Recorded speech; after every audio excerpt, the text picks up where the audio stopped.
Bab 261. Tepat setelah berjalan agak jauh, pemandangan di depannya mengejutkan mata semua orang. Hal itu membuat semua orang tanpa sadar terkesiap. Karena di hadapan mereka tampak setumpuk besar mayat binatang. Di antara mayat-mayat itu, bahkan ada beberapa binatang tingkat sangat tinggi, yang merupakan binatang-binatang besar yang pernah dipenjarakan oleh Sekte Pedang Surgawi di masa kejayaannya. Ada Raja Iblis, Orang Suci Iblis, dan bahkan Kaisar Iblis. Meskipun mereka telah dipenjara di dalam selama bertahun-tahun yang tak terhitung jumlahnya dan telah lama kehilangan energi iblis dan kultivasi mereka tidak bisa diremehkan. Setidaknya, Duan Qingfeng dan yang lainnya mengakui bahwa mungkin mereka bisa melindungi diri mereka sendiri di tempat ini, tetapi ingin membunuh mereka akan sangat sulit. Apa yang sebenarnya terjadi di sini? Semua orang terkesiap. Saat mereka terus berjalan, mereka menemukan semakin banyak tumpukan mayat di depan, yang benar-benar mengejutkan semua orang. Melihat mayat-mayat ini dan membandingkan jumlahnya, itu berarti bahwa ancaman yang tidak diketahui ini telah membunuh semua binatang di dalamnya. Dalam situasi seperti ini, hal buruk apa lagi yang bisa menyebabkan hal ini? Namun yang lebih mengejutkan lagi adalah apa yang akan terjadi selanjutnya, karena mereka mendapati bahwa penghalang alam naga penahanan juga telah ditembus. Cara seperti itu membuat orang merasakan kulit kepala mereka kesemutan hanya dengan melihatnya. Dulu, ketika pendiri Sekte Pedang Surgawi mendirikan sekte tersebut dengan kultivasinya yang luas dan formasi-formasi sebagai fondasinya, semua formasi tersebut dihubungkan bersama, yang melibatkan formasi pelindung gunung, formasi pengumpulan roh, alam naga yang memenjarakan, dan beberapa hal inti lainnya. Dilihat dari energi spiritual Sekte Pedang Surgawi, formasi pengumpulan roh jelas telah rusak. Itu berarti makhluk misterius itu telah memulai dari alam naga penahanan dan menembus hingga ke formasi pengumpulan roh. Semua orang terkesiap. Benda apa sebenarnya ini yang dapat bergerak menembus formasi-formasi itu dan mengabaikannya sepenuhnya? Melihat lubang di penghalang di depan, semua orang tercengang. Mereka tahu bahwa makhluk misterius itu berada jauh di dalam lubang tersebut, namun tidak seorang pun berani masuk, karena di dalamnya terdapat semua formasi besar Sekte Pedang Surgawi, bagaikan jaring raksasa yang rapat, dan dengan kesalahan sedikit saja, mereka akan musnah jasmani dan rohani. Aku akan memberitahu leluhur, kalian jaga lubang ini, kata Duan Qingfeng muram. Karena situasi saat ini sudah sepenuhnya melampaui apa yang dapat ia kendalikan. Namun di sampingnya, Peng Xianer menggigit bibir merahnya erat-erat, wajahnya pucat pasi. Karena waktu kematian para binatang buas dan kekacauan di Sekte Pedang Surgawi sangat cocok. Tidak mungkin, ini benar-benar tidak mungkin. Bagaimana ini bisa terjadi? Aku tahu segalanya tentang si brengsek itu, bagaimana dia bisa melakukan hal seperti ini? Benar, itu pasti bukan dia. Dia buru-buru menggelengkan kepalanya, merasa hal ini terlalu tidak masuk akal, dan menghibur dirinya sendiri seperti ini. Di ruang kecil, seorang lelaki tua berjubah biru duduk bersila di tanah, dengan santainya tampak seperti sebuah pedang besar yang didirikan di tanah. Leluhur, Duan Qingfeng berlutut di tanah, dan saat dia hendak berbicara, leluhur Sekte Pedang Surgawi Ye Tiansheng, yang sedang duduk bersila di tanah, melambaikan tangannya untuk menghentikan kata-kata Duan Qingfeng. Saya sudah tahu semua yang terjadi, katanya. Lalu leluhur, apa yang akan kau lakukan? Duan Qingfeng bertanya dengan serius. Jangan khawatir, aku akan mengurusnya sendiri. Kau boleh pergi dulu, kata Ye Tiansheng. Melihat ini, ekspresi Duan Qingfeng sedikit cerah. Karena sang leluhur telah berkata demikian, maka beliau tidak perlu bertanya lagi. Kalau begitu, junior ini akan menunggu kabar baik dari leluhur dengan tenang. Aku akan keluar untuk mengurus semuanya terlebih dahulu. Setelah berbicara, Duan Qingfeng dengan hormat pamit. Mendesah. Tetapi setelah Duan Qingfeng pergi, Ye Tiansheng menghela napas berat, dengan ekspresi kesedihan di wajahnya. Sambil berjalan ke samping, dia melihat papan catur kuno di atas batu. Perangkat catur ini ditinggalkan oleh leluhur pertama, yang sebelum melampaui mengatakan bahwa dalam 10.000 tahun, Sekte Pedang Surgawi akan menghadapi krisis eksistensial. Satu-satunya cara menyelesaikannya adalah dengan memecahkan kode set catur ini. Namun selama beberapa generasi selama 10.000 tahun, termasuk dirinya, tidak seorang pun mampu memecahkan kode set catur ini. Sebab, Tidak peduli bagaimana cara mempelajarinya, itu adalah permainan catur yang mati. Sekalipun yang abadi datang, itu tidak dapat dibatalkan. Apakah krisis bagi Sekte Pedang Surgawiku akhirnya tiba? Pada saat ini, Ye Tiansheng menua secara dramatis. Walaupun dia telah memberitahu Duan Qingfeng bahwa dia akan menyelesaikannya, dia tidak punya solusi apapun. Satu-satunya hal yang dapat dilakukannya adalah duduk di sini dan menunggu. Karena ruang kecil ini merupakan inti dari semua formasi besar Sekte Pedang Surgawi, jadi makhluk misterius itu pasti datang ke sini. Tetapi entitas misterius yang dapat secara langsung menerobos formasi Sekte Pedang Surgawinya dengan kekuatan, apakah itu sesuatu yang dapat dihadapi Ye Tiansheng? Jadi daripada mengatakan dia akan menyelesaikan masalah itu, lebih baik mengatakan dia menunggu di sini untuk mati, atau berdoa agar pihak lain dapat memberikan sedikit kelonggaran bagi Sekte Pedang Surgawi. Hanya itu yang dapat ia lakukan sekarang. Tiba-tiba pandangannya beralih menatap ke arah penghalang kosong di samping. Dia bisa merasakannya. Semakin dekat dan dekat. Dia tiba-tiba berdiri, menahan napas sambil menatap tajam ke ruang kosong itu. Ledakan. Akhirnya, suara ledakan terdengar. Dia melihat riak-riak muncul di ruang kosong itu, lalu sebuah lubang hitam muncul. Kini saat yang harus dihadapinya akhirnya tiba, seluruh tubuh Ye Tiansheng bergetar saat dia menatapnya dengan mata merah. Akhirnya, di tengah penantiannya yang cemas, ada gerakan dari lubang itu. Kemudian, sosok itu perlahan berjalan keluar. Bab 262. Apakah itu seseorang? Atau apakah dia seorang pemuda? Pupil mata Ye Tiansheng mengecil hingga menyerupai lubang jarum, dan dia tidak dapat menahan diri untuk tidak membuka mulutnya lebar-lebar. Dia mempunyai berbagai macam tebakan tentang keberadaan misterius yang telah merasuki formasi Gunung Tianjian miliknya, seperti binatang iblis yang bermutasi dari alam naga yang memenjarakan, atau semacam objek spiritual yang entah mengapa muncul dari formasi tersebut. Pendek kata, dia punya macam-macam ide. Satu-satunya hal yang tidak ia duga adalah bahwa itu adalah seseorang.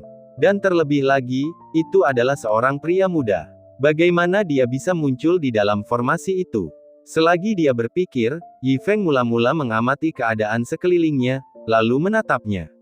Pada saat ini, saraf Ye Tiansheng tegang, dan dia gelisah.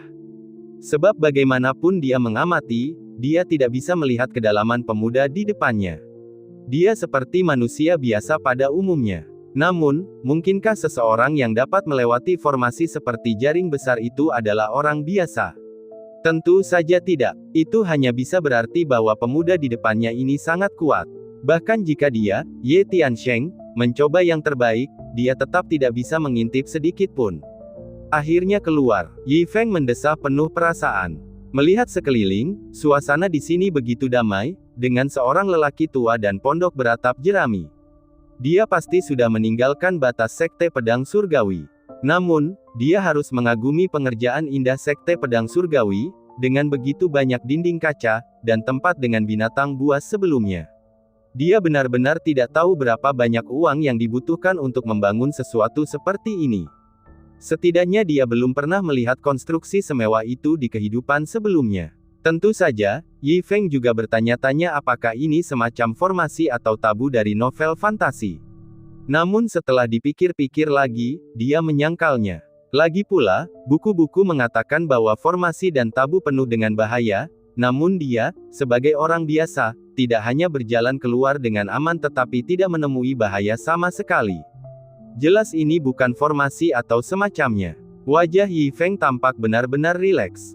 Setelah melirik lelaki tua itu, dia berjalan ke arahnya. Melihat Yi Feng mendekat, tubuh Ye Tiansheng tiba-tiba menjadi tegang.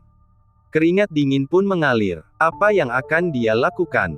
Apakah dia akan menyerangku? Apa yang harus saya lakukan? Haruskah saya melawan? Namun, apakah melawan akan berhasil? Atau, haruskah saya berlutut dan memohon belas kasihan? Pikirannya berpacu, tetapi di permukaan dia tidak bergerak sama sekali.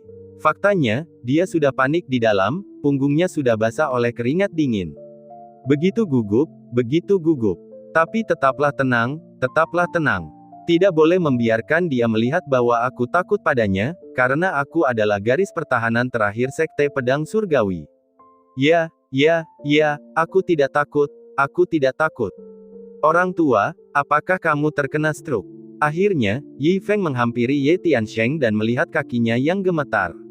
Dia tidak dapat menahan diri untuk bertanya. Mendengar ini, Ye Tiansheng menundukkan kepalanya untuk melihat, hanya untuk menyadari bahwa kakinya memang gemetar tak terkendali. Brengsek, dia melihat kepanikanku. Tapi aku benar-benar tidak bisa menahannya. Aku belum pernah melihat makhluk sekuat itu sebelumnya. Tunggu, tidak. Namun, dia segera bereaksi. Yi Feng tampaknya tidak ingin menyerangnya. Sebaliknya, nadanya cukup lembut. Apa yang terjadi di sini? Dia benar-benar bingung. Orang ini telah menembus formasi dan tiba di sini. Bukankah dia di sini untuk menghancurkan garis pertahanan terakhir Sekte Pedang Surgawi? Sementara dia bingung, Yi Feng mengulurkan tangan untuk membantunya. Pada saat ini, Ye Tiansheng kembali tercekat, ketakutan setengah mati, mengira dirinya akan mati. Namun yang mengejutkannya, Yi Feng tidak menyerangnya, tetapi malah membantunya ke bangku batu di samping pondok jerami. Astaga, apa sebenarnya yang orang ini coba lakukan? Ye Tiansheng duduk dengan gemetar, merasa seperti bangku yang ia duduki penuh dengan jarum. Dilihat dari cara orang ini menerobos formasi pengumpulan roh dan alam pemenjaraan naga milik Sekte Pedang Surgawi, dia jelas datang untuk menghancurkan Sekte Pedang Surgawi. Tetapi dibandingkan dengan tindakannya sekarang, itu sungguh tidak normal, hingga membuat Ye Tiansheng merasa sangat tidak nyaman. Pak, tolong jangan bermain-main denganku. Jika kau ingin membunuhku, lakukan saja dengan jelas. Bahkan jika aku harus mati, biarkan aku mati dengan bahagia. Menggoda seorang lelaki tua seperti ini, hatiku benar-benar tidak tahan. Orang tua, ini bukan lagi bagian dari Sekte Pedang Surgawi, kan? Setelah duduk, Yi Feng bertanya. Tidak, bukan itu, gumam Ye Tiansheng sebagai jawaban. Karena di sini, bukan hanya inti dari seluruh formasi, tetapi juga titik akhir dari seluruh formasi. Lokasinya memang di luar batas Sekte Pedang Surgawi. Tampaknya pemuda di hadapannya ini telah memahami semua ini. Namun, apa sebenarnya yang ingin dia lakukan? Dia tidak memberikan informasi apapun. Ye Tiansheng menjadi semakin gugup. Namun dia tidak berani berkata apa-apa atau bertanya apa-apa, dia hanya bisa berpura-pura tenang dan memperhatikan perubahannya. Bagus, Yi Feng mengangguk, tatapannya tanpa sadar melirik papan catur di atas meja batu di sebelahnya. Oh, orang tua, kamu bisa bermain catur? Yi Feng bertanya dengan heran. Sedikit, jawab Ye Tiansheng tegang, lalu menambahkan setelah memikirkan sesuatu, tapi sekarang, ini sudah permainan yang mati. Setelah berbicara, dia menatap Yi Feng dengan kaku. Apa yang diucapkannya penuh dengan maksud menyelidiki. Karena kemunculan orang ini kemungkinan besar adalah krisis Sekte Pedang Surgawi yang telah diramalkan oleh pendiri lama sebelum kematiannya. Artinya, pria muda di hadapannya ini juga terkait erat dengan permainan catur ini. Jadi Ye Tiansheng ingin menyelidiki dan melihat bagaimana reaksi Yi Feng. Aku tahu, Yi Feng tersenyum, menyapukan tangannya dan menyapukan semua bidak di papan catur ke lantai, kembali ke mangkuk catur. Melihat ini, bola mata Ye Tiansheng hampir keluar. Permainan catur yang telah ada di sini selama ribuan tahun benar-benar dihancurkan oleh orang ini. Bukankah itu berarti tidak akan ada lagi hari di mana Sekte Pedang Surgawi bisa menyelesaikan permainan ini? Apa maksudmu dengan ini? Ye Tiansheng bertanya dengan wajah merah saat dia berdiri, gemetar, sudah diambang kehancuran.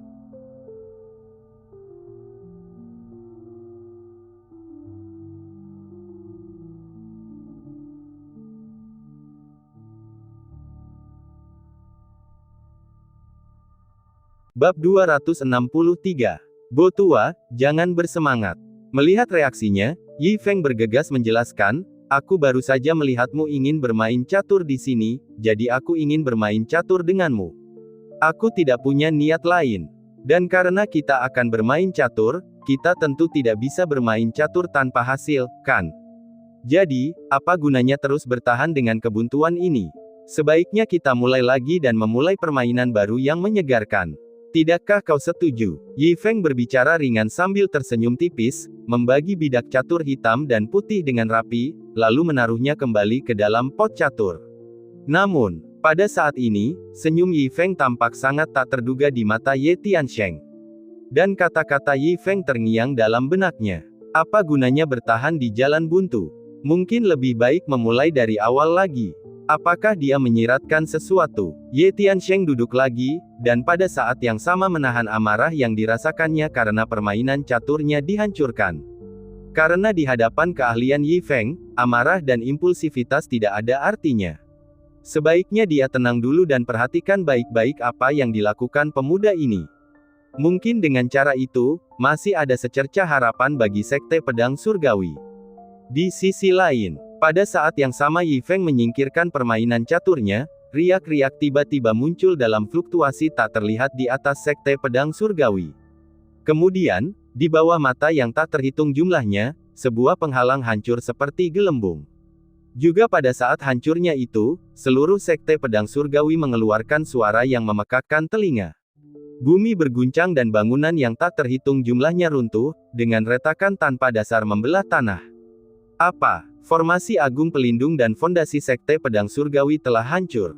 Apa yang sebenarnya terjadi? Larilah. Seluruh gerbang gunung runtuh, larilah.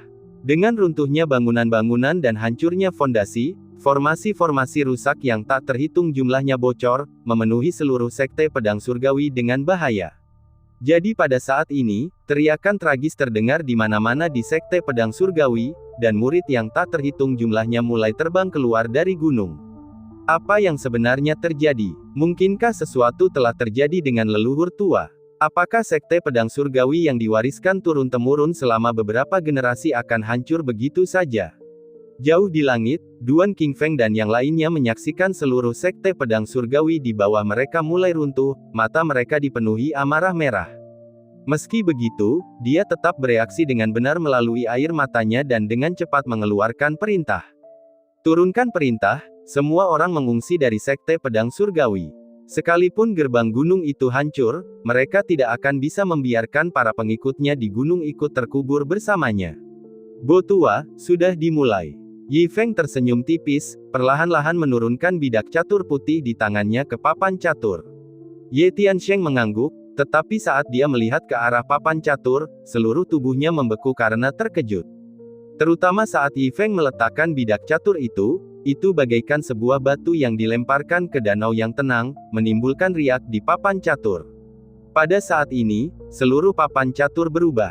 Lingkungan sekitar juga berubah. Keduanya duduk bersila di kehampaan, dengan langit berbintang yang luas di atas kepala dan lingkaran cahaya di sekelilingnya. Tanah telah berubah menjadi sosok 8 diagram, yang digambarkan dengan jelas menjadi yin dan yang. Ini, kekuatan Dao Agung. Ye Tiansheng sangat terkejut hingga mata dan mulutnya ternganga lebar, dan gelombang pasang bergejolak di dalam hatinya. Bagi para kultivator awam, memahami niat bela diri ibarat pencerahan mendadak yang membawa pada kemajuan luar biasa. Namun, kekuatan Dao Agung berada pada level yang lain. Memperoleh sedikit saja dapat mendatangkan keberuntungan dan memperkuat tubuh, tidak hanya meningkatkan level kultivasi seseorang, tetapi juga kualitas mereka secara keseluruhan. Untuk menerobos dan naik ke keabadian juga membutuhkan pemahaman yang cukup tentang kekuatan Dao Agung. Namun sepanjang sejarah benua Sungai Abadi, di antara para kaisar bela diri yang tak terhitung jumlahnya, mereka yang berhasil menerobos dan naik pangkat dapat dihitung dengan jari. Ini sudah cukup untuk menunjukkan betapa hebatnya kekuatan Dao Agung bagi para kultivator. Akan tetapi sekarang, kekuatan Dao besar tertahan di seluruh penjuru papan catur ini, membuat mulut dan lidah Ye Tiansheng kering. Hanya makhluk surgawi dari surga yang mampu melakukan sesuatu seperti ini. Itu berarti pemuda di hadapannya adalah seorang abadi dari surga. Ye Tiansheng menarik napas. Tentu saja, yang membuatnya lebih bingung adalah bahwa pemuda ini tampaknya tidak berniat menyerangnya. Sebaliknya, ia memberinya kesempatan yang diberikan surga. Apa sebenarnya yang terjadi di sini? Di satu sisi dia telah menghancurkan fondasi Sekte Pedang Surgawi, sementara di sisi lain dia memberinya kesempatan besar ini. Ye Tiansheng benar-benar bingung. Namun bingung atau tidak, saat menghadapi kesempatan untuk memahami kekuatan Dao Agung, tak seorang pun dapat menolaknya. Selama beberapa saat, Ye Tiansheng memeras otak dan mengerahkan seluruh upayanya untuk menandingi Yi Feng dalam permainan. Namun yang membuatnya sangat heran adalah betapapun ia berusaha mendapatkan keuntungan, Yi Feng selalu dapat melihat niatnya. Dan tepat saat ia dalam kesulitan, Yi Feng akan membuka jalan keluar. Keterampilan orang tua ini cukup bagus.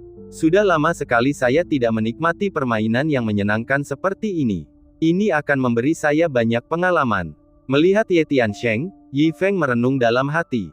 Tetapi setelah bersikap lunak padanya selama ini, sudah waktunya untuk mengakhirinya.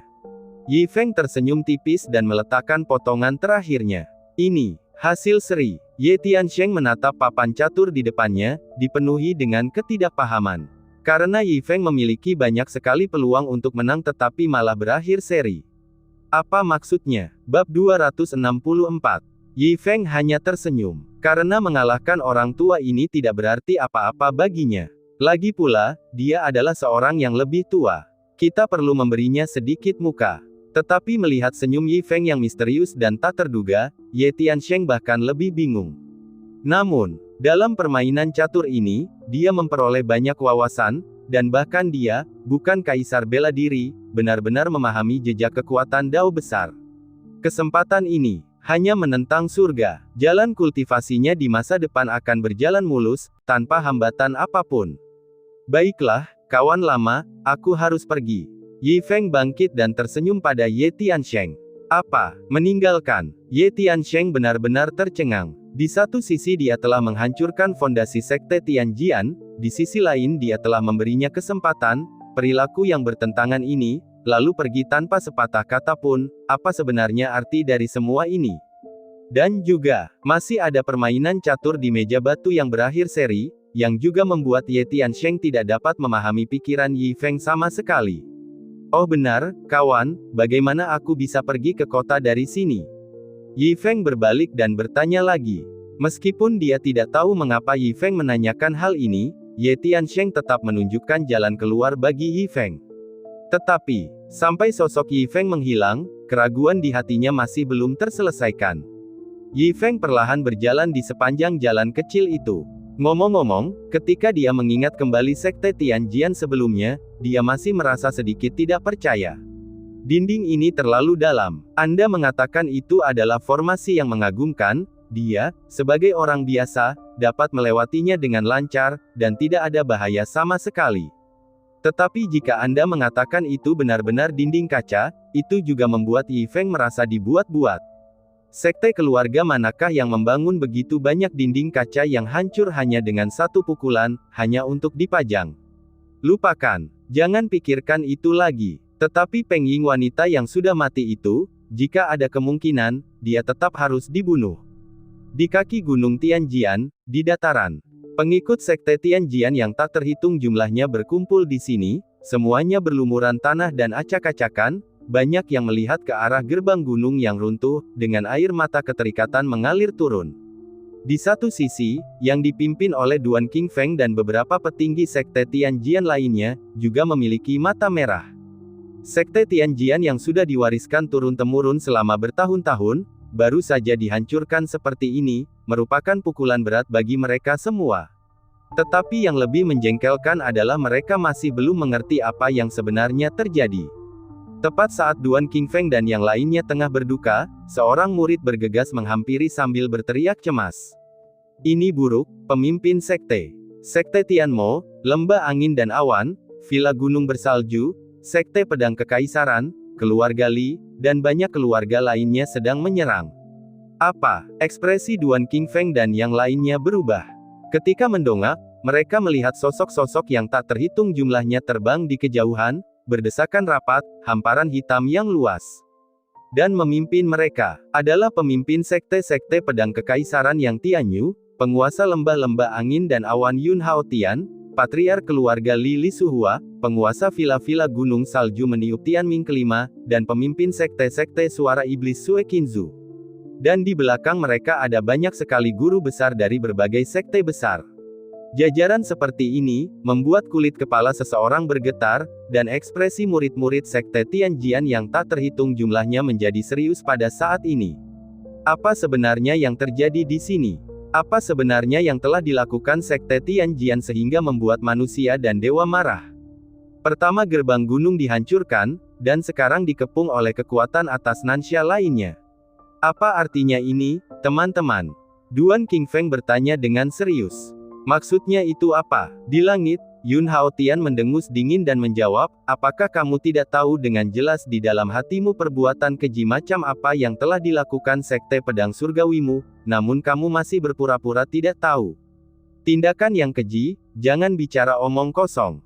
Duan Qingfeng berkata dengan dingin, apakah kamu tidak memanfaatkan kesulitan kami, ingin menelan Sekte Tianjian? Apakah kau benar-benar mengira Sekte Tianjianku mudah diganggu?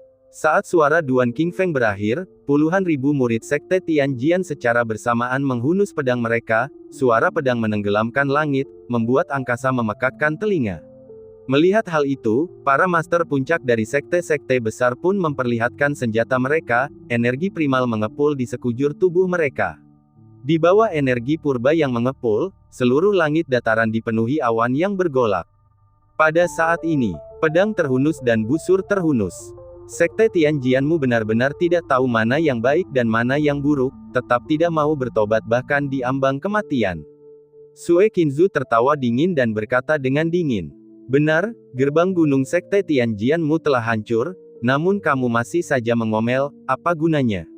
Di sampingnya, Yang Tianyu juga melangkah keluar dan berkata, aku menasihati Sekte Pedang Langitmu untuk mendengarkan, jangan keras kepala, cepatlah dan menyerah dengan patuh, jika tidak, kamu tidak hanya akan kehilangan gerbang gunungmu, seluruh Sekte Pedang Langitmu akan hancur bersamanya.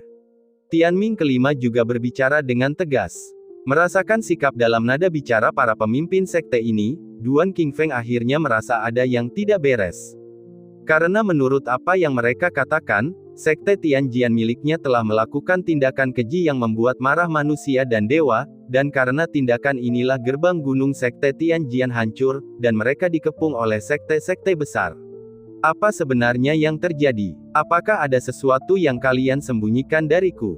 Duan Qingfeng menampakkan auranya, dan tiba-tiba melihat ke arah orang lain dari Sekte Tianjian. Kami juga tidak tahu. Kami benar-benar tidak tahu. Benar sekali pemimpin sekte, jika sesuatu seperti ini benar-benar terjadi, bagaimana mungkin kami bisa menyembunyikannya darimu?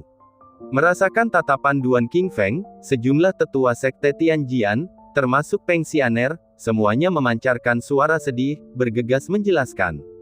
Jelas, mereka pun benar-benar bingung. Duan Qingfeng menarik napas dalam-dalam, menatap ke arah Yang Tianyu dan yang lainnya, menangkupkan tinjunya dan berkata, teman-teman, kalian semua tahu dengan jelas orang macam apa aku, Duan Qingfeng, aku benar-benar tidak mengerti apa yang telah terjadi, aku harap kalian semua dapat berbicara terus terang.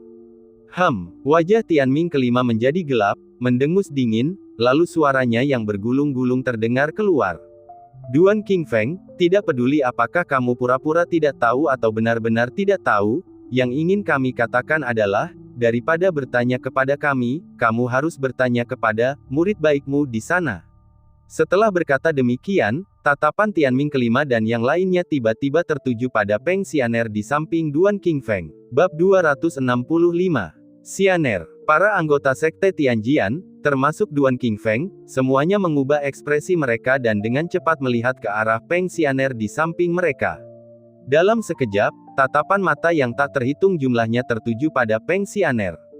Tuan, para tetua, jangan dengarkan omong kosong mereka, saya benar-benar tidak melakukan apapun, kata Peng Xianer dengan wajah pucat, buru-buru menjelaskan. Dia kemudian menatap Tianming kelima dan yang lainnya, dan berkata, senior, meskipun kekuatanku lebih rendah dari kalian, kalian tidak bisa memfitnahku seperti ini. Fitnah. Tetap tidak menyesal bahkan ketika menghadapi kematian. Sue Qinzu mendongak tinggi di atas dan berkata, kau, yang belum membuka matamu, benar-benar menangkap guru sekte pedang surgawi. Apakah kau benar-benar berpikir kau bisa menutupinya dengan menyangkalnya? Guru siapa? Tanya Duan Qingfeng. Guru macam apa yang kau bicarakan? Yang Tianyu berkata dengan dingin, pasti ahli yang tak tertandingi yang baru-baru ini datang ke Nanshaku.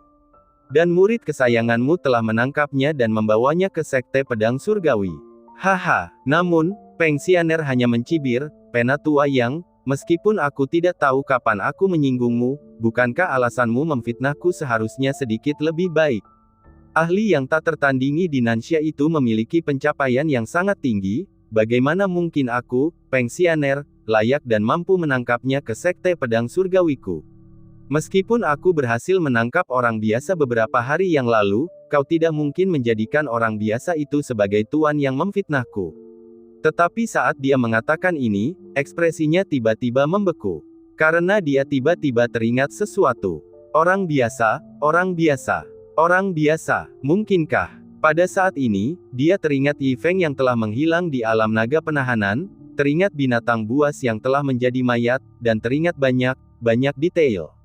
Dan semua rincian ini cocok. Tanpa terkendali, wajahnya memucat drastis, dan dia terhuyung mundur beberapa langkah.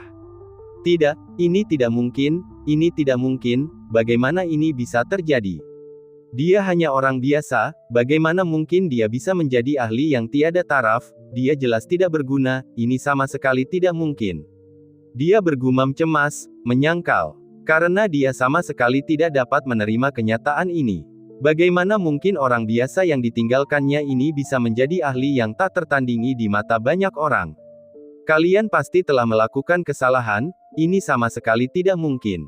Dia berteriak cemas kepada Yang Tianyu dan yang lainnya. Melakukan kesalahan. Tianming kelima mencibir, dan aura petapa bela dirinya bergemuruh keluar saat dia berkata dengan suara yang dalam, biarkan aku bertanya padamu, apakah kamu secara pribadi pergi ke kota Meixian dan menangkap seseorang? Sejujurnya, orang biasa yang kau tangkap di kota Meixian adalah gurumu. Guru itu memahami hati orang biasa, memahami kehidupan orang biasa, tetapi kau menangkap guru itu dan membawanya ke Sekte Pedang Surgawi milikmu. Aku bertanya padamu, kejahatan apa yang harus kau tanggung? Saat kata-kata kota Meixian memasuki telinganya, itu bagaikan guntur yang menyambar pikiran Peng Xianer. Informasi ini menghancurkan penghalang terakhir di hati Peng Xianer. Karena pada saat itu, dia berhasil menangkap Yi Feng di kota Meixian. Tidak, ini tidak mungkin, mustahil. Akan tetapi, meskipun semua informasinya cocok, Peng Xianer tetap menolak mengakui fakta ini. Wajahnya pucat pasi, sambil terhuyung mundur, dia dengan putus asa menyangkal fakta ini. Sebab, bagaimanapun ia memikirkannya, ia tidak dapat mengerti bagaimana orang biasa yang tumbuh bersamanya, bahkan mengalami kesulitan makan, bisa menjadi ahli yang tak tertandingi. Ini sungguh tidak masuk akal. Pada saat ini, Duan Qingfeng jelas juga menyadari bahwa ahli tak tertandingi yang berkelana di Nansha dan sangat disanjung oleh para master yang tak terhitung jumlahnya di Nansha telah ditangkap oleh muridnya Peng Xianer. Meskipun dia juga merasa sulit untuk mempercayainya, pada saat ini dia memperoleh pesan penting. Itu terjadi 2 hari lalu, Peng Xianer telah membuka alam penjara naga dan mengunci orang biasa di dalamnya. Dan waktunya tepat sebelum pergolakan di gerbang gunung Sekte Pedang Surgawi. Jadi meskipun dia tidak berani mempercayai ini, setelah menyatukan semuanya, dia dapat mengetahui bahwa orang biasa yang dikurung oleh Peng Xianer pastilah ahli yang tak tertandingi itu.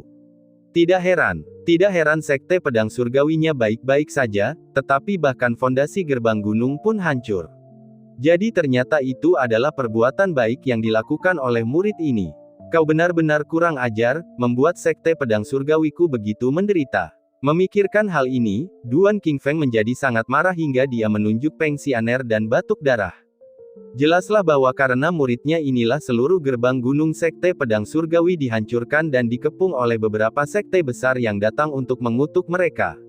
Melihat ini, Peng Xianer bergegas menuju Duan Qingfeng sambil menangis, dan buru-buru berkata, Tuan, jangan percaya mereka. Saya hanya menangkap orang biasa, dan orang biasa ini benar-benar tidak berguna, percayalah, dia benar-benar tidak berguna. Sampah, kau masih berani membantah, berlututlah di hadapanku.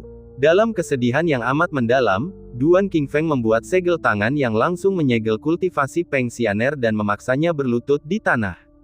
Pada saat ini, para pengikut Sekte Pedang Surgawi juga tiba-tiba melihat warna merah.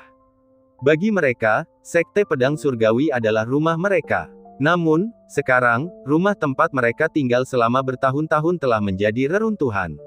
Sebelumnya, mereka sama sekali tidak tahu alasannya.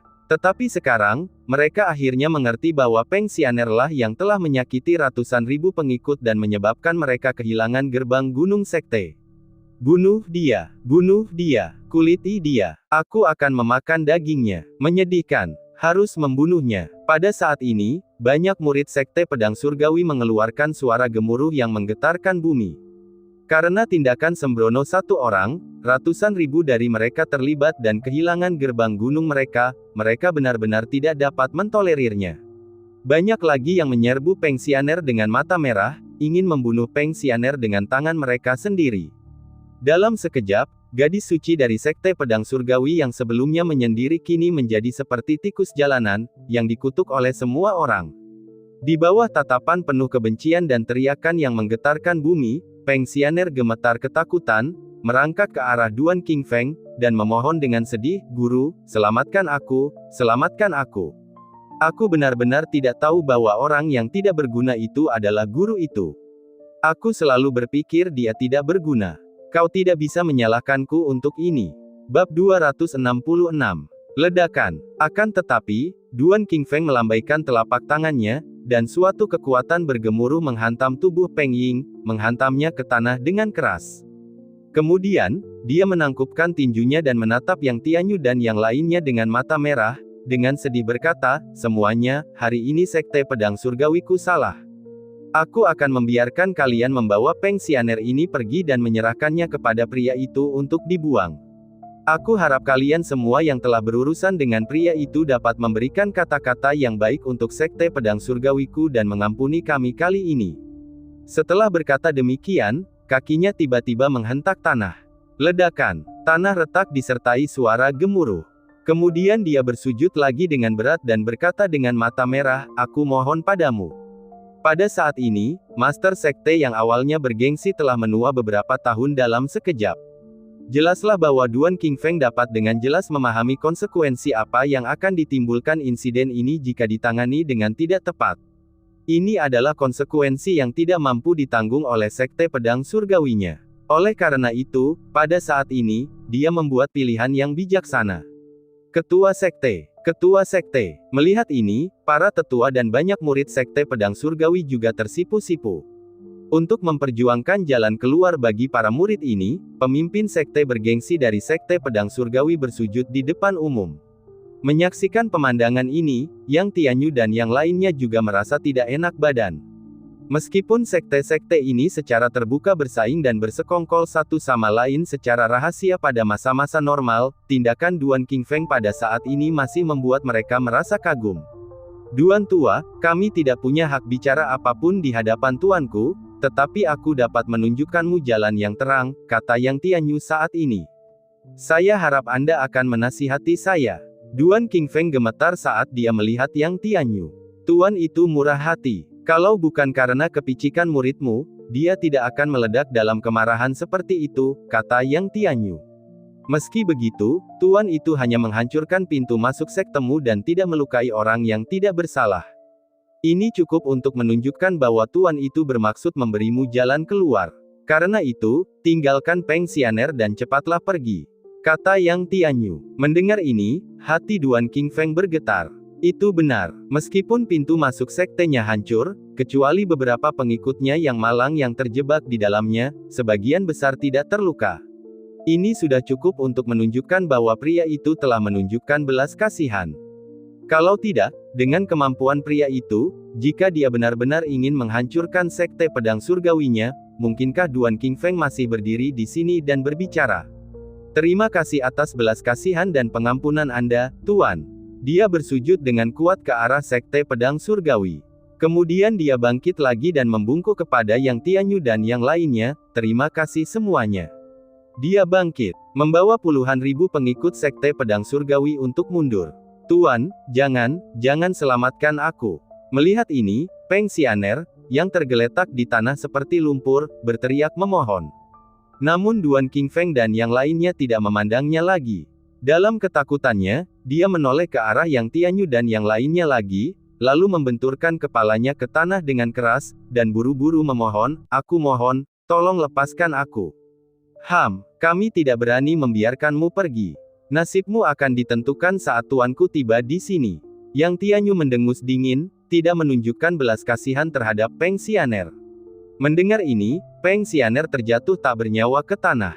Kerumunan itu tidak lagi memperhatikan Peng Xianer, tetapi menarik kembali orang-orang yang mereka bawa, sementara yang tersisa tetap tinggal dan memandang ke kejauhan.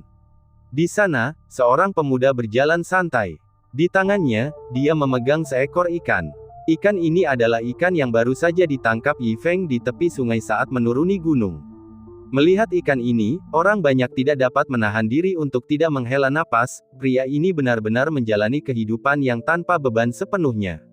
Berjalan di darat, terbang di langit, dari kaisar iblis hingga ikan dan udang, tidak ada yang tidak akan dia makan. Kerumunan itu bergegas mendekat untuk memberi salam dengan hormat. Pria, suara penghormatan terdengar satu demi satu. Oh, kamu siapa? Tatapan Yi Feng menyapu kerumunan, dan dia tiba-tiba mengenali banyak wajah yang dikenalnya, seperti Di Wu Changkong, Yun Xianke, Su Qinhua, Sue Shenzhou yang pernah mengunjungi tokonya sebelumnya, serta Li Suhua dan Yang Tianyu yang pernah ditemuinya di gunung. Bagaimana kabar kalian semua di sini? Yi Feng sangat terkejut, sama sekali tidak menyangka bisa bertemu sekelompok orang ini di sini. Tuan, tentu saja kami di sini menunggu Anda, jawab mereka. Menungguku? Yi Feng penuh dengan pertanyaan. Bagaimana kau tahu aku ada di sini? Kerumunan orang terkejut dan keringat dingin keluar. Tetapi pikiran Yun Xianke bekerja cepat dan segera angkat bicara. Begini, kami semua sangat menyukai lukisan dan kaligrafi pria itu. Secara kebetulan, kami mengetahui keberadaan Anda dan sangat gembira ingin datang menemui Anda. Mereka tahu bahwa dengan kemampuan Yi Feng, dia pasti sudah tahu mereka sudah ada di sini sejak lama. Dan pertanyaan Yi Feng jelas menunjukkan dia masih menganggap dirinya sebagai orang biasa. Jadi tentu saja mereka tidak berani mengungkit kepura-puraan ini dan terus menurutinya sebagai manusia biasa.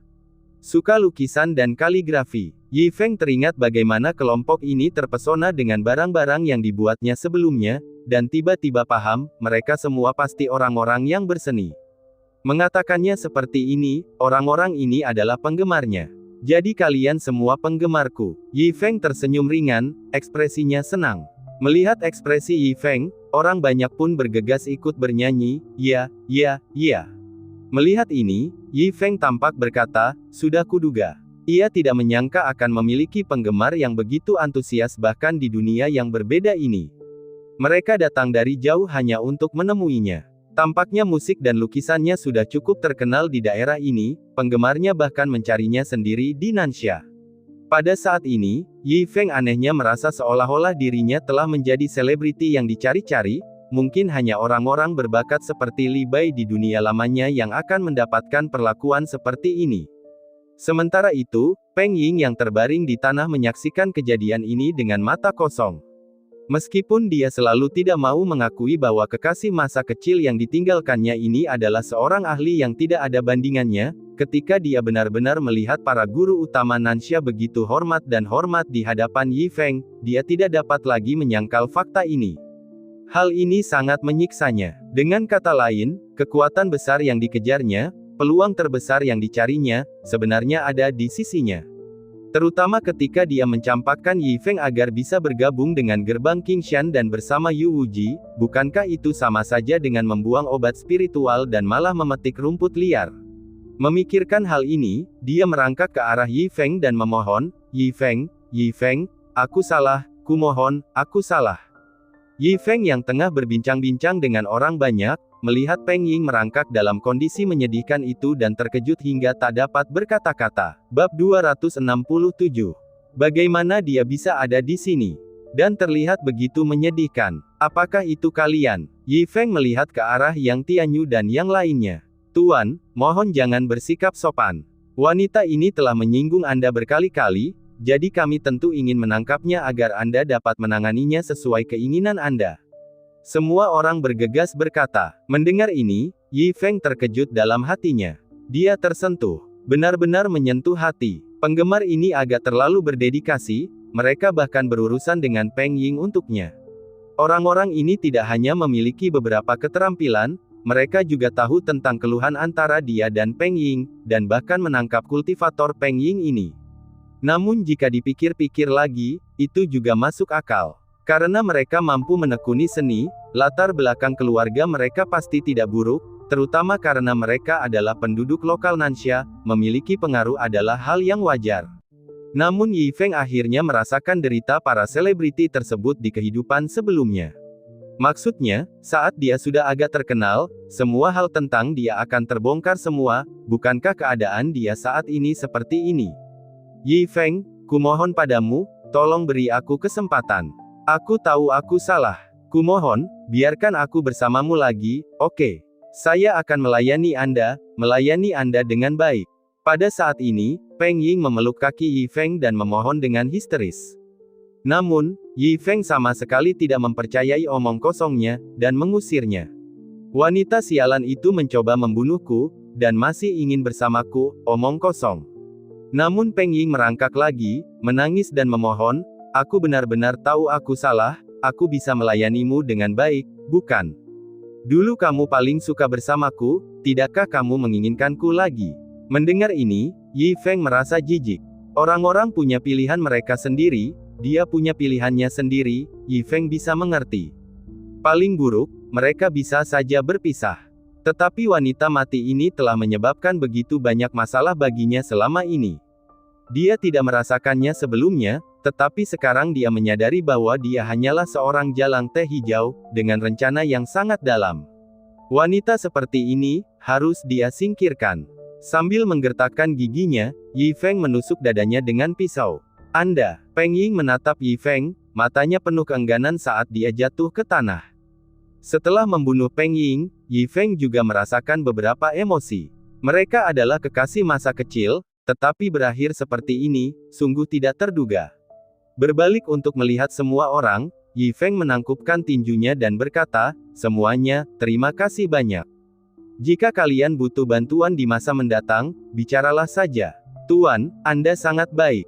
Merupakan tugas dan kehormatan bagi kami untuk melayani Anda.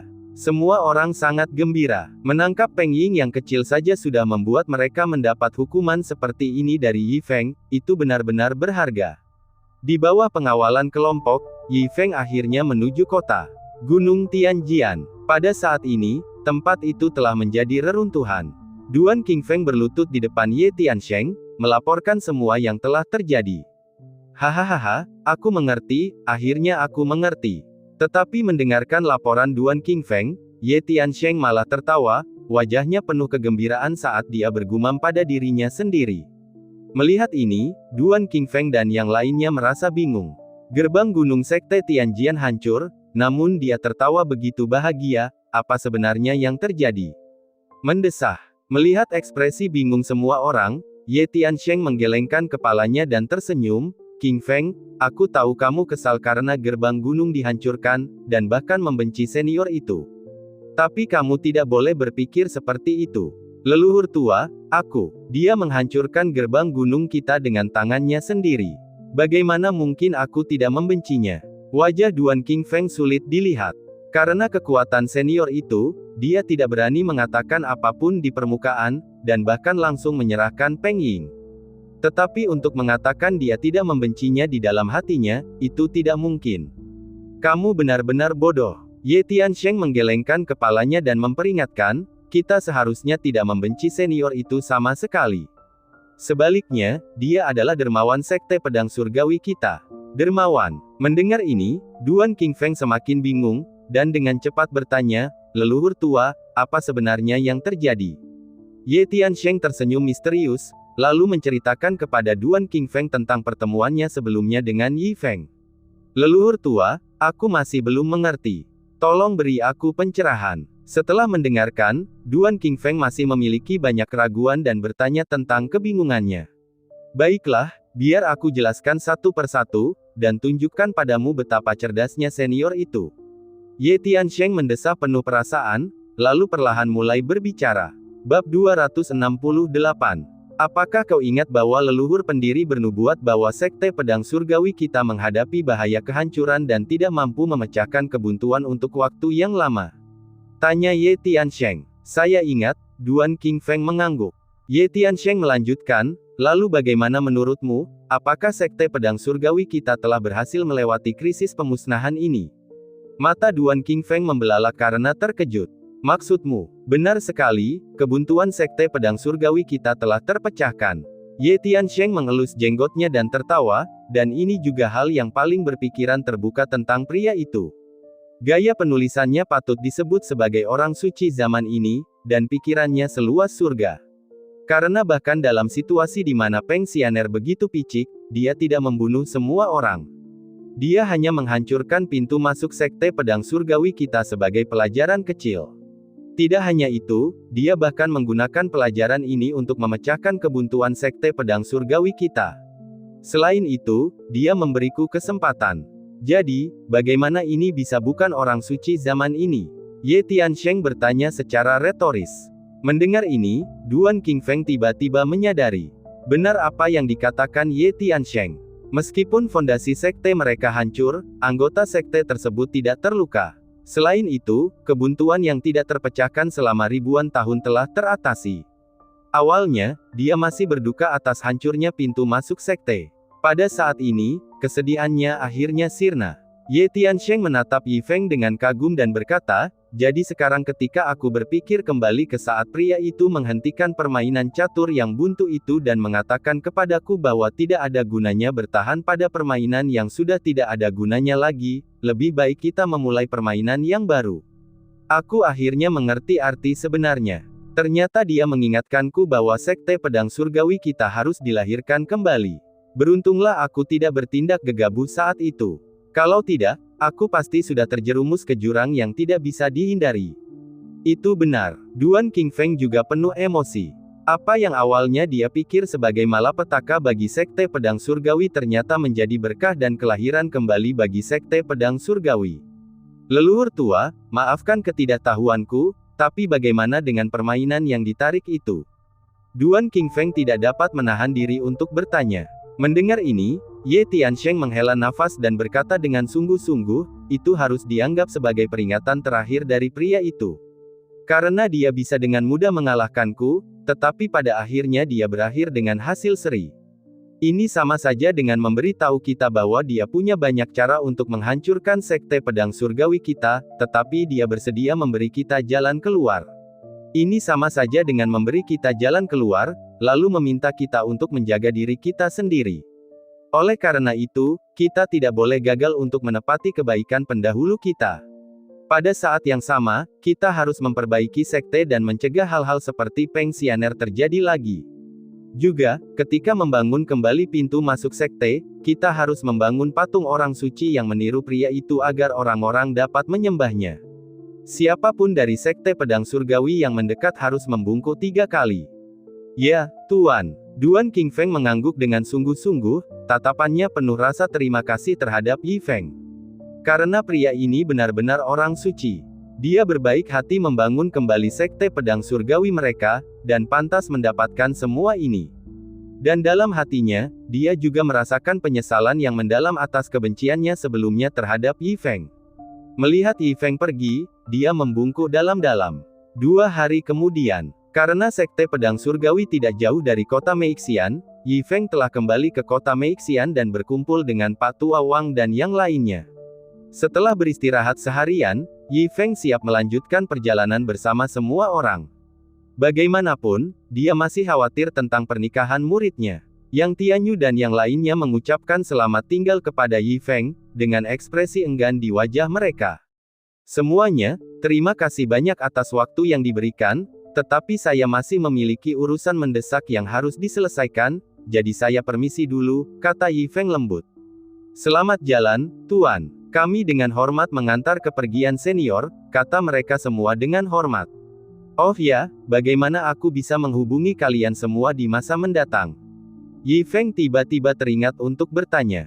Mendengar ini, mereka menjadi sangat bersemangat. Lagi pula, fakta bahwa Yi Feng berbicara tentang tetap berhubungan, jelas berarti dia telah menerima mereka. Memikirkan hal ini, mereka semua mengeluarkan tablet giok transmisi suara dan berkata, Guru, Anda dapat menghubungi kami kapan saja melalui ini. Melihat tablet giok di tangannya, Yi Feng cukup terkejut. Dia tahu apa ini, mirip dengan telepon seluler di kehidupan sebelumnya, tetapi hanya para petani dan tiran lokal berduit yang bisa menggunakan sesuatu seperti ini. Mereka yang menekuni seni memang semuanya orang kaya. Setelah menyimpan tablet giok dan mengucapkan selamat tinggal, Yi Feng dan kelompoknya menuju Xiajiang. Setelah melakukan perjalanan selama lebih dari setengah bulan, mereka akhirnya tiba di tujuan mereka, keluarga Yun di kota Hancang, Xiajiang. Pada gerbang depan bercat merah setinggi 15 kaki, rumbai sutra merah dan lentera merah besar tergantung di kedua atapnya, dan sutra merah dililitkan di sekeliling dinding halaman, sebuah pemandangan yang menggembirakan. Yi Feng menyingsingkan lengan bajunya dan berdiri di luar gerbang, memikirkan berita yang didengarnya sepanjang perjalanan, kekhawatiran tampak di wajahnya. Keluarga Yun akan menikahkan putri mereka besok. Pengantin wanitanya tak lain adalah cinta pertama Zong Qing, Yun Mengtian. Begitu mendengar berita ini, mata Zong Qing memerah sambil mengepalkan tangannya erat-erat, tidak mengatakan sepatah kata pun. "Murid, jangan khawatir, gurumu ada di sini," Yi Feng menghiburnya. Kemudian dia langsung pergi mengunjungi keluarga Yun. Setelah melalui beberapa masalah, Yi Feng akhirnya membawa Zong Qing ke ruang tamu keluarga Yun. Di kepala, seorang pria parubaya sedang minum teh, Yun Seng, kepala keluarga Yun saat ini, dan juga ayah Yun Mengtian. Tiba-tiba, dia meletakkan cangkir tehnya dan melirik Yi Feng dan Zong Qing, lalu bertanya, "Kalian berdua datang dari kota Pingjiang?" "Benar sekali," Yi Feng mengangguk sambil tersenyum. "Sepertinya keluarga Yunku tidak ada hubungannya denganmu, Tuan. Karena kau datang dari jauh, tolong jelaskan tujuanmu," tanya Yun Seng langsung. Yi Feng mengusap hidungnya, mengobrol sebentar, lalu langsung menjelaskan asal-usulnya. Setelah berbicara, guru dan murid menatap Yun Seng dengan saksama. Terutama Zong Qing, penuh kegugupan. Hahaha. Namun Yun Seng hanya tertawa dan menatap Yi Feng, lalu bertanya, "Tuan, jangan bercanda. Tidakkah Anda melihat putri saya akan menikah besok?" "Saya tahu, dan itulah mengapa saya terburu-buru," Yi Feng menjelaskan. "Tetapi murid saya dan putri Anda memang memiliki perasaan satu sama lain. Saya harap Guru Yun dapat menghargai keinginan generasi muda." "Hahaha, hargai keinginan generasi muda." Yun Seng tertawa mengejek, menoleh ke samping ke arah Zong Qing dan bertanya, "Izinkan saya bertanya, Anda mengatakan murid Anda ingin menikahi putri saya, apa yang dapat Anda tawarkan, atau lebih tepatnya, kualifikasi apa yang dimiliki murid Anda?" "Sejujurnya, aku sudah siap kali ini," kata Yi Feng. "Aku punya 50.000 koin emas di sini sebagai hadiah pertunangan untuk Tuan Yun." "Hahaha, 50.000 koin emas." Yun Seng tertawa. "Kau benar-benar tidak peduli dengan keluarga Yunku. Kau ingin menikahi putriku hanya dengan 50.000 koin emas. Kau hanya berpikir dengan penuh harap. Apakah itu tidak cukup?" Yi Feng mengerutkan kening. "Ini benar-benar seluruh kekayaan bersihnya. Lupakan saja, aku tidak akan mempersulitmu. Cepatlah pergi." Yun Seng melambaikan tangannya dan berdiri, "Sebaiknya aku beritahu kau, orang yang akan dinikahi putriku adalah Ye Wuchen, tuan muda dari keluarga Ye." Ye Wuchen sendiri mungkin tidak begitu menonjol, tetapi keluarga Ye-nya adalah keluarga nomor satu di kota Hancang. Kakak laki-lakinya, Ye Tianqi, bahkan adalah wakil kepala villa Gunung Blowing Snow. Jadi, meskipun aku setuju, keluarga Ye tidak akan setuju. Sebaiknya kalian lupakan saja ide ini, jangan sampai kalian membawa bencana bagi diri kalian sendiri. Setelah berbicara, dia memberi isyarat kepada dua bawahannya. "Ayo pergi, ayo pergi." Melihat ini, kedua bawahannya buru-buru mendorong Yi Feng dan muridnya keluar pintu. Bab 269. Yun Seng memperhatikan saat guru dan muridnya pergi, dengan tatapan rumit di matanya. Dia mendesah pelan, lalu berbalik dan berjalan menuju halaman belakang. Menguasai. Melihat hal itu, beberapa pembantu pun tertunduk. "Di mana putriku?" tanya Yun Seng. "Nona muda ada di dalam," jawab seorang pembantu. Yun Seng mengangguk, lalu mendorong pintu dan memasuki ruangan. Di dalam ruangan itu duduk seorang gadis berusia 13 atau 14 tahun. Meskipun masih muda, ia telah berkembang dengan baik, dengan wajah yang elok dan menawan. Dalam beberapa tahun lagi, ia kemungkinan akan menjadi wanita cantik yang dapat menghancurkan negara-negara. Namun, matanya merah dan bengkak, dan dia tidak mengatakan sepatah kata pun. "Mengtian, aku terkejut bahwa anak laki-laki dan gurunya yang kamu ceritakan benar-benar datang," kata Yun Seng sambil mendesah saat dia melihat putrinya. Mendengar ini, tubuh Yun Mengtian bergetar. Dia menatap tajam ke arah Yun Seng dan buru-buru bertanya, bagaimana dia bisa datang? Bukankah aku secara khusus meminta Bibi untuk mencoba menghentikannya? Bagaimana dia bisa datang? Saat dia berbicara, wajah cantik Yun Mengtian berubah pucat pasi, dan dia berkata dengan panik, apa yang harus kita lakukan, ayah? Apakah dia akan terseret ke dalam masalah ini? Untuk beberapa saat, Yun Mengtian menjadi semakin cemas, hampir menangis karena cemas. Aku seharusnya tidak memprovokasi dia saat itu. Aku tahu bahwa aku sudah terperosok dalam masalah ini dan kami tidak bisa bersama, tetapi aku masih memprovokasi dia. Aku seharusnya tidak. Melihat keadaannya, Yun Seng merasa tidak enak. Dia bergegas menjelaskan, ini salahku karena tidak bisa melindungimu. Tapi jangan khawatir, aku sudah mengusir mereka dari sini. Itu bagus, itu bagus. Mendengar ini, Yun Mengtian akhirnya sedikit tenang. Yun Seng menghela napas dalam-dalam dan berkata, tetapi saya dapat melihat bahwa guru dan murid itu tulus. Dengan tubuh manusia biasa, mereka menempuh perjalanan ribuan mil dari kota Pingjiang untuk sampai ke sini, dan memberikan hadiah pertunangan sebesar 500.000 koin emas. Pengabdian yang luar biasa. Namun pada akhirnya, kita ditakdirkan untuk berpisah. Dia menundukkan kepalanya, penuh penyesalan. Ayah, tidak apa-apa, aku sudah menerima takdirku, kata Yun Mengtian putus asa. Tapi aku benar-benar takut dia akan melakukan sesuatu yang bodoh. Jangan khawatir, aku sudah menjelaskan kepada mereka betapa seriusnya situasi ini dan betapa hebatnya keluarga Ye. Mereka seharusnya tidak melakukan hal yang begitu ingin bunuh diri. Yun Seng dengan lembut meyakinkannya. Bagus kalau begitu. Yun Mengtian menghela nafas lega. Namun, suara-suara marah segera datang dari penginapan yang tidak jauh dari kediaman Yun. Menculiknya, kita harus. Suara Yi Feng terdengar sangat tegas. Meskipun ia manusia biasa, bukan berarti ia tidak memiliki hati yang berapi-api. Lagi pula, untuk apa seseorang hidup dalam kehidupan ini? Untuk merasa bebas dan tidak terkekang. Di kehidupan sebelumnya, ia tak punya pilihan selain menundukkan kepala karena mata pencahariannya. Ia sudah lelah dengan itu. Ia juga tak ingin menjalani kehidupan seperti itu. Mengenai konsekuensinya, siapa peduli? Pertama, culik kembali gadis itu, baru pikirkan nanti. Tentu saja, meskipun Yi Feng ingin menculik tunangannya, dia tidak akan melakukannya secara gegabah. Hal pertama yang dilakukan Yi Feng adalah mengirim Wu Yonghong untuk mengumpulkan informasi tentang keluarga Ye. Segera, Wu Yonghong mengumpulkan dan membawa kembali informasi tersebut. Keluarga Ye ini tampaknya sangat kuat. Yi Feng mengerutkan kening saat dia memeriksa informasi tentang keluarga Ye. Selain Ye Tianqi yang merupakan kapten regu di suatu sekte, keluarga itu juga memiliki banyak seniman bela diri dan guru. Yang paling kuat bahkan telah mencapai alam roh bela diri. Meskipun Yi Feng sama sekali tidak mengerti kultivasi, kedengarannya sangat mengesankan. Dalam situasi seperti ini, tampaknya tidak mungkin hanya beberapa manusia biasa seperti mereka yang mampu mengatasinya. Setelah memikirkannya, Yi Feng mengambil jimat transmisi suara dan mulai menghubungi orang-orang untuk meminta bantuan. Dia merasa satu-satunya orang yang berpotensi membantu masalah ini adalah para penggemarnya. Ketika Yang Tianhua dan yang lainnya menerima berita itu, mereka segera bergegas datang. Bagaimana kalian semua bisa sampai di sini secepat ini? Yi Feng sangat terkejut. Kecepatan ini membuatnya tercengang. Oh, kebetulan kami sedang jalan-jalan di sini. Ya, hanya jalan-jalan saja. Haha, kebetulan sekali. Kelompok itu tertawa canggung. Yi Feng menatap kelompok itu.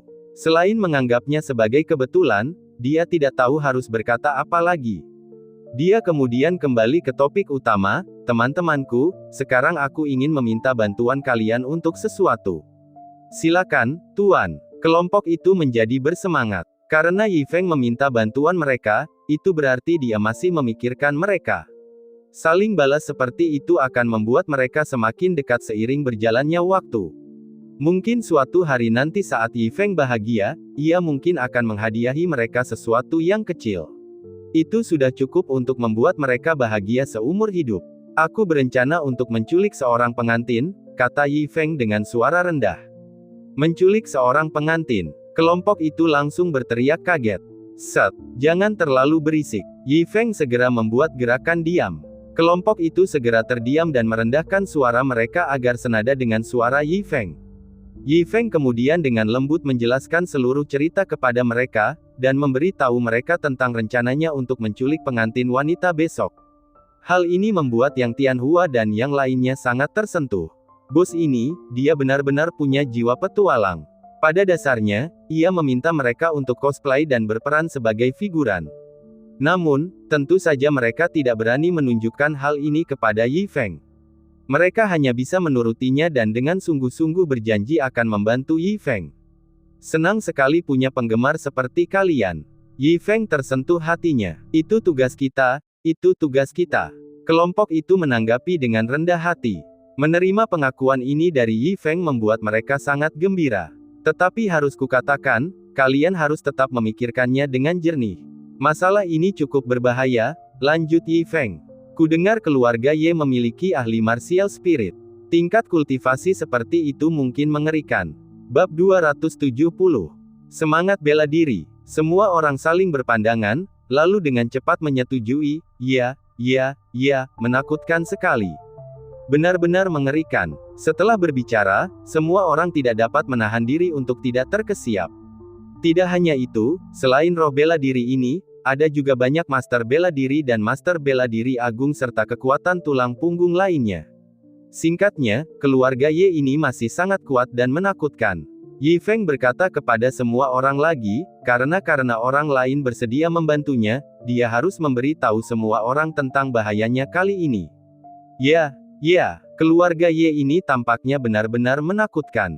Semua orang setuju. Mereka tidak dapat menahan diri untuk berpikir dalam hati, keadaan pikiran ahli ini telah benar-benar kembali ke keadaan polos, dia telah sepenuhnya menganggap dirinya sebagai orang biasa. Jadi, jika kamu merasa terlalu berbahaya dan tidak ingin berpartisipasi, kamu bisa berhenti. Aku tidak akan menyalahkanmu, kata Yi Feng lagi, aku hanya ingin kamu merahasiakannya untukku. Kami tidak akan menyerah, kami tidak akan menyerah. Ya, sekalipun harus terjun ke air mendidih, kami tak segan membantu Tuan.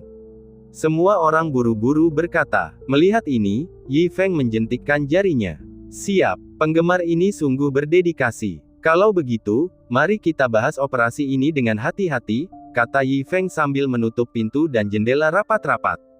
Persis seperti itu, para pemimpin dari berbagai faksi utama di South Sha, para gadis suci, ditambah beberapa kaisar bela diri dan orang bijak bela diri, berkumpul di ruangan kecil ini untuk merencanakan cara merebut seorang istri tepat di bawah hidung sang master roh bela diri. Semuanya, kecelakaan terbesar yang mungkin terjadi kali ini adalah martial spirit itu. Pada saat ini, Yi Feng berkata dengan sungguh-sungguh, jadi untuk roh bela diri ini, kita harus punya cara untuk menghadapinya. Berbicara tentang ini, Yi Feng memandang Yang Tianyu dan yang lainnya, dan bertanya, jadi aku ingin bertanya kepada kalian, apakah kalian memiliki kemampuan atau sarana untuk juga mengundang para master tingkat martial spirit untuk membantu? Mendengar ini, semua orang saling memandang dan menggaruk-garuk kepala. Untuk sementara waktu mereka berada dalam dilema. Itu benar. Bisakah kita melakukannya? Mereka tak dapat menahan diri untuk menatap Yi Feng dengan amat dan bertanya, Tuan, jadi kami boleh atau tidak? Kenapa kalian bertanya padaku? Tanyakan saja pada diri kalian sendiri, bukankah kalian lebih tahu dariku? Yi Feng bertanya tanpa berkata apa-apa. Kalau begitu, kita bisa, kan? Setelah berbicara, semua orang menatap Yi Feng dengan gugup. Itu hebat, sungguh hebat. Yi Feng menepuk pahanya. Benar saja, tebakannya benar.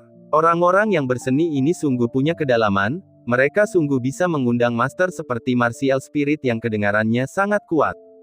Tidak heran mereka telah menangkap Peng Ying sebelumnya. Melihat ini, semua orang menghela napas lega. Tampaknya mereka tidak salah menilai maksud Yi Feng kali ini. Baiklah, silakan undang master martial spirit ini secepatnya. Yi Feng buru-buru berkata, tentu saja, kita akan meminta master ini untuk berada di barisan paling belakang, jangan biarkan master seperti ini bergerak kecuali benar-benar diperlukan. Lagi pula, Yi Feng juga berpikir bahwa bisa mengundang master seperti itu bukanlah hal yang mudah. Tuan, saya akan menghubungi master ini. Sue Qinzu menundukkan kepalanya dengan hormat dan kemudian berjalan keluar ruangan. Setelah meninggalkan ruangan, Sue Qinzu mengeluarkan tablet giok transmisi suara dan memerintahkan, segera kirim roh bela diri dari sekte.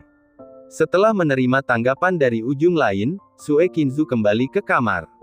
Tuan, sudah selesai, Master Roh Bela Diri itu akan segera tiba. Sue Qinzu berkata dengan tergesa-gesa.